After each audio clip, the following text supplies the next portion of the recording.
T-minus 30 seconds.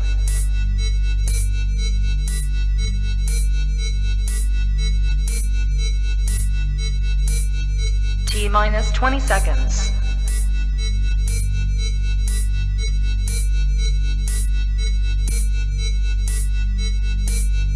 10, 9, 8, 7, 6, 5, 4, 3, 2, 1, 0.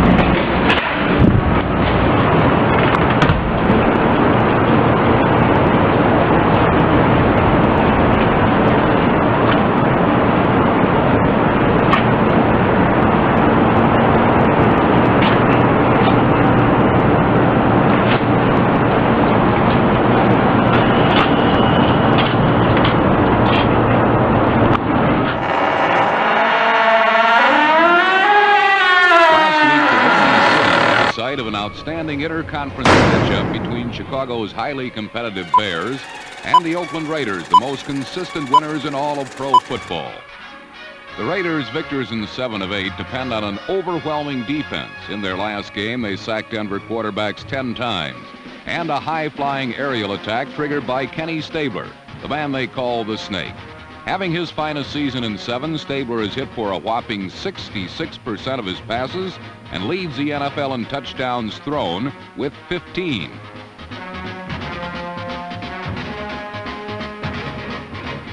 The success-oriented Raiders were well aware they would have their hands full with the vastly improved Bears. In their previous game, Chicago had toppled the Minnesota Vikings from the ranks of the unbeaten 14-13. And as that score would indicate, defense has been their forte. While the Raiders rely on Stabler's air arm, the Bears travel by foot. And if anyone ever fills the shoes of Gale Sayers, it just might be Walter Payton. Payton leads the entire NFL in rushing and has been nothing short of sensational. Today it could be a classic matchup between the runner versus the passer, Walter Payton versus Kenny Stabler. Biggest improvement since the coming of Coach Jack Pardee has been the Bear defense, where number 60, defensive tackle Wally Chambers, plays Dick Butkus to Payton's Gale Sayers. But young Chambers is only one reason the Bears rank second to San Francisco in sacks in the entire league. As Oakland discovered on its first series, number 71, Roger Stillwell, is another. Stillwell is an interesting story. A consensus All-American at Stanford, there was much doubt among pro scouts about his ability to play in the pros. This was evidenced by the fact he wasn't drafted until 12th by the Bears, who planned to try him at offensive tackle. But last year, his rookie season, he played defensive tackle, and this season, after being moved to defensive end, he has blossomed along with the rest of the Bear front four. After the Chicago defense had stopped Oakland in its tracks on the first series of the game, the Bears' offense, led by Walter Payton, immediately took advantage of the good field position given them. Payton's run around right end gave Chicago a 3rd-and-1 situation at the Raider 35, a possession play made for the high-flying talents of Walter Payton. The vital first down accomplished, Bear quarterback Bob Avellini took to the air.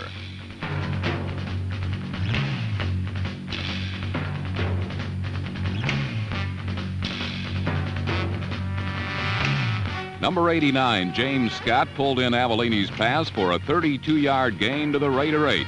And 2 plays later, Walter Payton finished the drive he began by following playbook perfect Bear blocking into the end zone.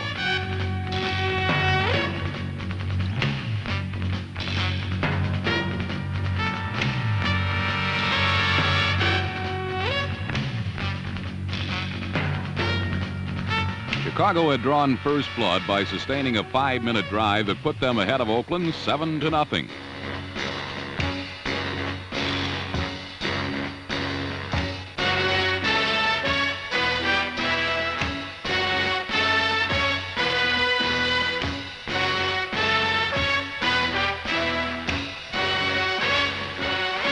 Oakland's next two series each began with big plays, but ended with the Raiders still off the scoreboard. On the first, Stabler passed to a lonely Mark Van Eegen over the middle, and if 87 tight end Dave Casper had sustained his block a bit longer, the play might have gained much more than 21 yards.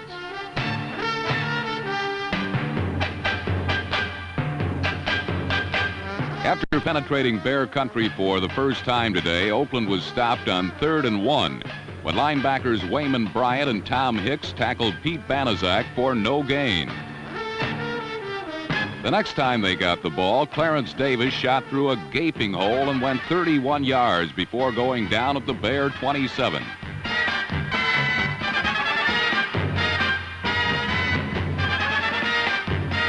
But again, the Chicago defense stiffened, and when the Raiders' new kicker Errol Mann tried a field goal, it was blocked by Chicago's Bill Knox.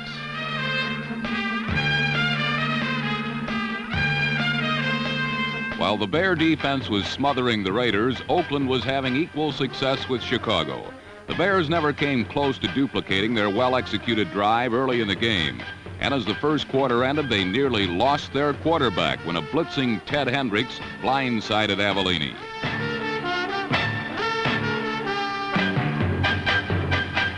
Though he was stunned, the second-year quarterback from Maryland would return to action. But alas for Chicago, so did the missing Raider offense, which finally showed some life at the start of the second quarter. Mark Van Egen's rip up the middle put Oakland close to the Chicago goal, and on the very next play, Stabler passed over the middle to Dave Casper for the touchdown that tied the game.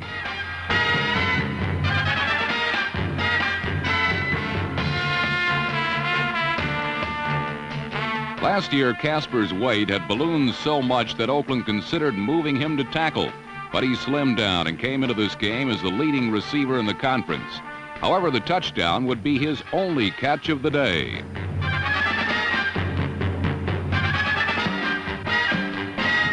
With the score tied at 7, the Bears couldn't get on track. Their only appreciable gain came when Avellini fooled everyone on a naked reverse good for 15 yards.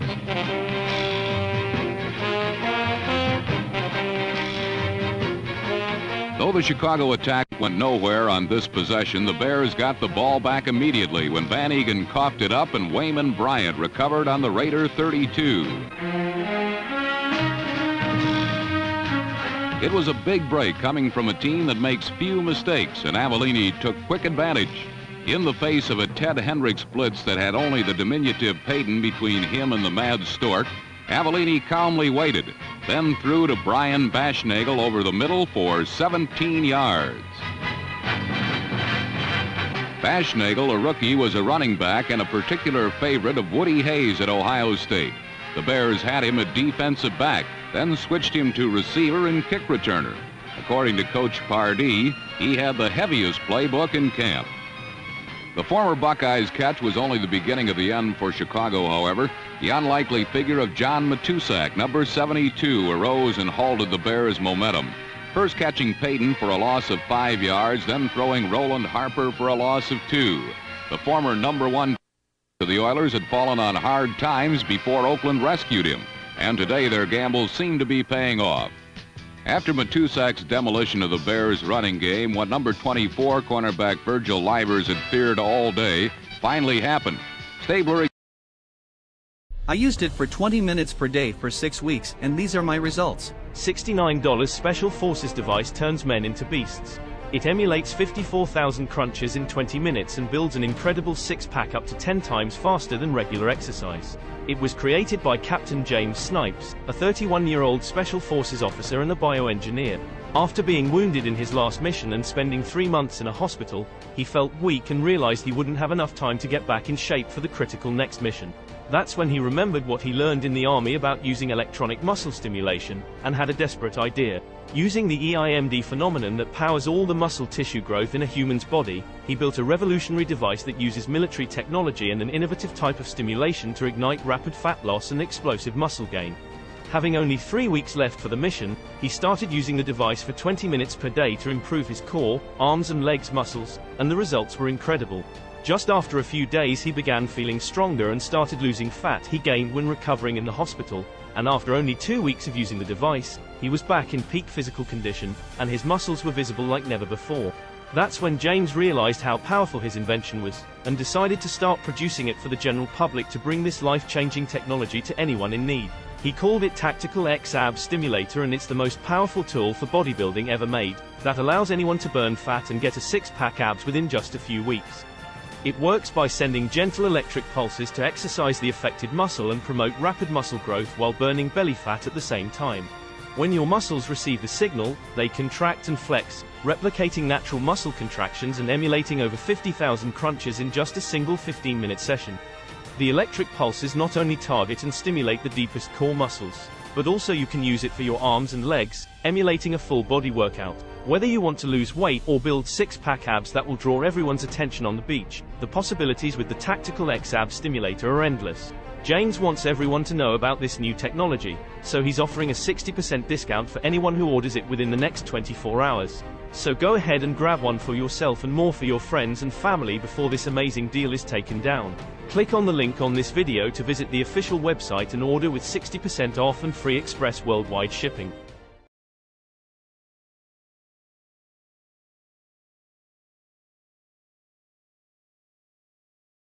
Most people have no clue that in 2023, the best way to make money on Amazon is not with physical products. It's Amazon's other company, Audible. Audible pays me $8,000 to $10,000 every single month in passive income, and I'm not the only one. People like Katrina and Carla, Elena, Renee, all making thousands of dollars a month in passive income using the same system. And the best part is it's literally a done-for-you system. You're not buying any merchandise, you're not storing any merchandise, you're not shipping any merchandise, and you need zero tech skills to get started in making thousands of dollars a month in passive income from Audible. Now, I wish I could say I'm the genius who discovered this method, but I'm not. I learned everything from the Mickelson twins. I took their free training, the same free training that's linked below, turned around and made my first $100 in 7 days. And you could be next. All you need to do is click the link and I'll take you to a free workshop where you'll learn the same done-for-you 4-step process that we are using to make thousands of dollars every month in passive income. The reason people are having such amazing results so fast is because hardly anyone knows about this. Look, you could ignore this just because it's an ad, or you can click the link below and find out why this 4-step process is working for so many people and why it can work for you. And just by clicking the link and watching the short training today, you're gonna get 3 bonuses that have not been offered before. So click the link to claim your bonuses and get in on the ground floor of this amazing opportunity for passive income. Look, the most important thing you can do right now is don't waste any more time. Click the link, go through the free training, and learn the 4-step process that is providing financial freedom for so many others. Click the link and I'll see you in the training.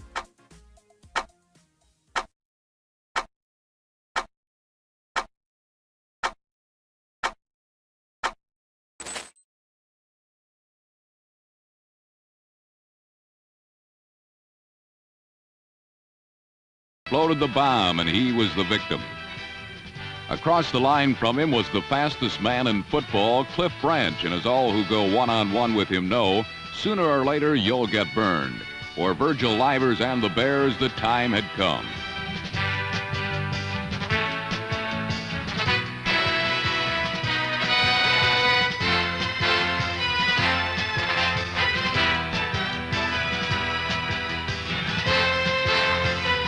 Stabler's pass to Branch covered 75 yards and gave the Raiders a 14-7 lead in the game. But as a repeat of the long bomb reveals, Livers had actually done a decent job of staying with the blazing Branch. If the cornerback had been more aware of where his opponent was, the reception never would have been made. But it was, and the Bears now trailed by 7. With the half winding down, the Bears' offense continued to show signs of life. Avellini again went to Bashnagel, who made a nice catch in Raider territory. The clock was running, and Chicago was determined to move the ball closer to the Raiders' goal for a better shot at 3 points. The call, not surprisingly, went to Payton, who ran right into the arms of Ted Hendricks, one of a myriad of tackles the Mad Stork made in the first half. With 8 seconds left in the first half, Bob Thomas attempted a 33-yard field goal, but the result speaks for itself.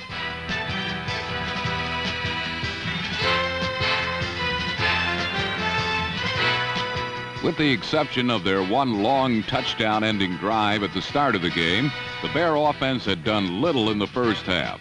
As Jack Pardee and his team went to the locker room trailing by 7 points, the gray presence of the Oakland Raiders must have loomed as ominous as the clouds hovering over Soldier Field.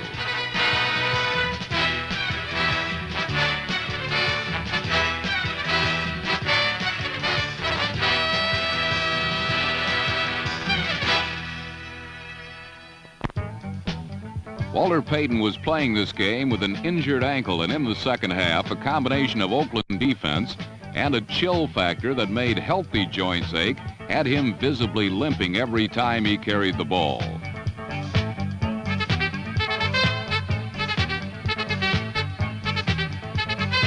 But the biggest blow to Chicago comeback hopes came on the Bears' second play from scrimmage when Bob Avellini fumbled when blitzed by number 41, Phil Villapiano.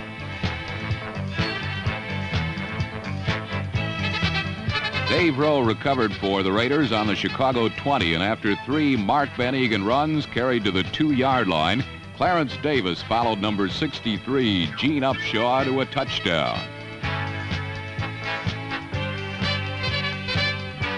Despite Chicago protestations, Davis' touchdown stood, and the Bears, who had begun the second half needing a score, had instead given one up and had fallen further behind 21-7. If you've ever wondered how field position can affect the outcome of a game, we now begin a classic case study of this very real consideration. It began with a 60-yard Bob Parsons punt that was downed on the 3-yard line by Steve Schubert. Schubert's reaction belied his good play, but good play by the Chicago defense held the Raiders first downless.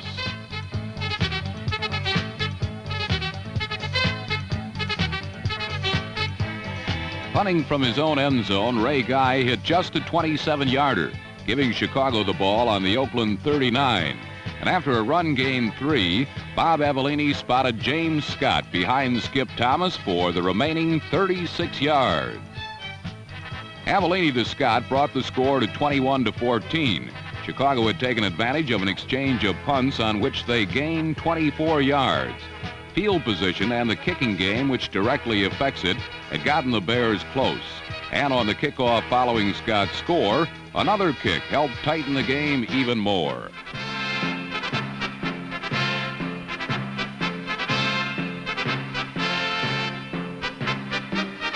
A perfect onside kick by Bob Thomas was recovered by Brian Baschnagel at midfield. A repeat of the play reveals the Bears had caught the Raiders by surprise. They had no one in the area where Thomas popped the ball, and Baschnagel could wait until the ball traveled the required 10 yards before pouncing on it. After Thomas' perfectly executed kick, the Bears picked their way downfield, arriving at the Oakland 12, from where Walter Payton, bad ankle and all, played hide and seek with the Raider defense before breaking through for the score that brought Chicago to within an extra point of tying the game.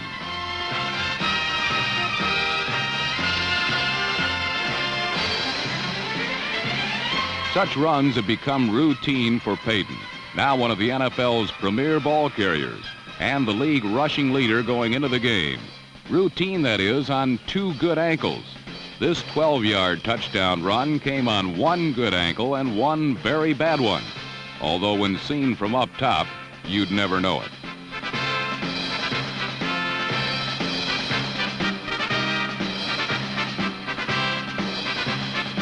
As is his custom, Payton, appreciative of the blocking his line does for him, gives the ball to one of the linemen to spike, and they seem to enjoy it. But the celebrating was a bit premature. On the point after, Ken Huff mishandled the snap, and the Bears still trailed by a point. For the Bears, it was a haunting refrain. Just a few weeks ago, they lost to the Vikings 20-19 when they blew 2 conversions, and the one today would prove to cost them another game.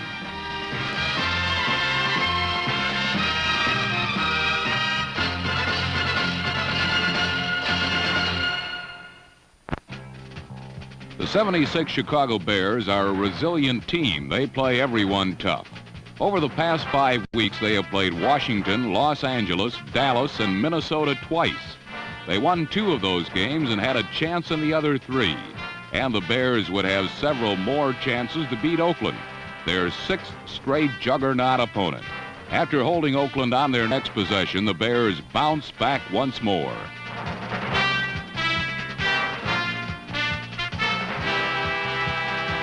Late in the third quarter, a 36-yard pass, Avellini to Roland Harper, had Chicago in close. And from the 2, Walter Payton barged in for a 27-21 Bear lead. For the first time in what promises to be an illustrious career, Payton had 3 touchdowns in one game. And the Bears were in position for their 2nd straight upset.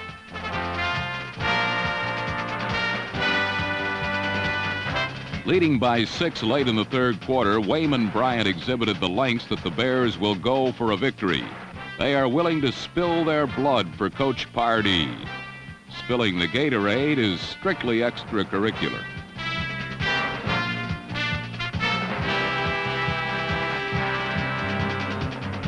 With supplies running low, the Bears mounted another assault on the Oakland fort and created the pivotal play of the game. Roger Stillwell's touchdown was called back. It was an inadvertent whistle, said referee Chuck Heberling. I blew the whistle when I shouldn't have. I just blew the whistle when I shouldn't have. And a repeat of the play reveals that Heberling blew the whistle when he shouldn't have. The ball is clearly fumbled before Ken Stabler hits the ground. And the Bears lost a touchdown they could not reclaim.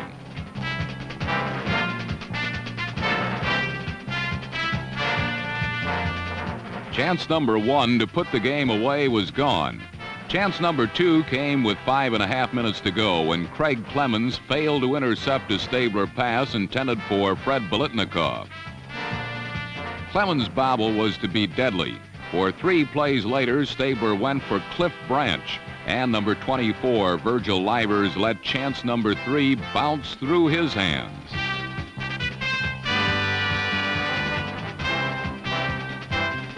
Livers' missed interception was obviously far more costly than Clemens, for it resulted in a 49-yard touchdown pass that put Oakland in front 28-27. But for the Bears, chance number 4 was on its way.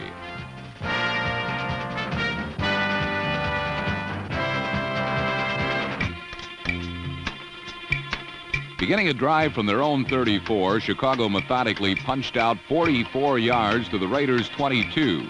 The big play, a 28-yard pass from Avellini to Baschnagel.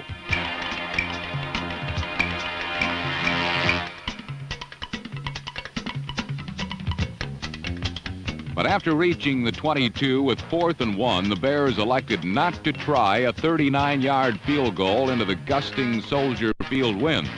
They tried instead to get in closer, and with Payton carrying for the 35th time, Chicago made the first down.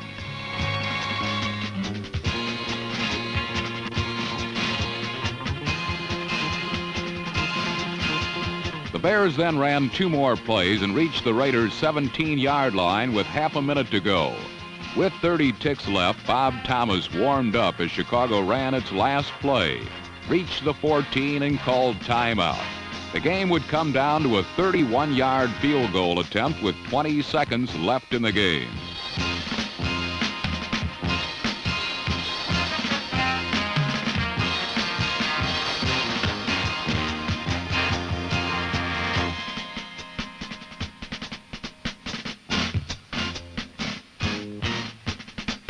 Into the tricky winds, Thomas thought he had done it.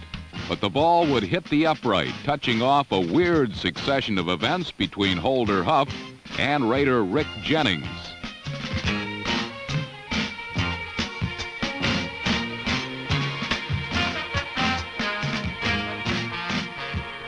So by the width of an upright, the Bears failed to beat the Raiders.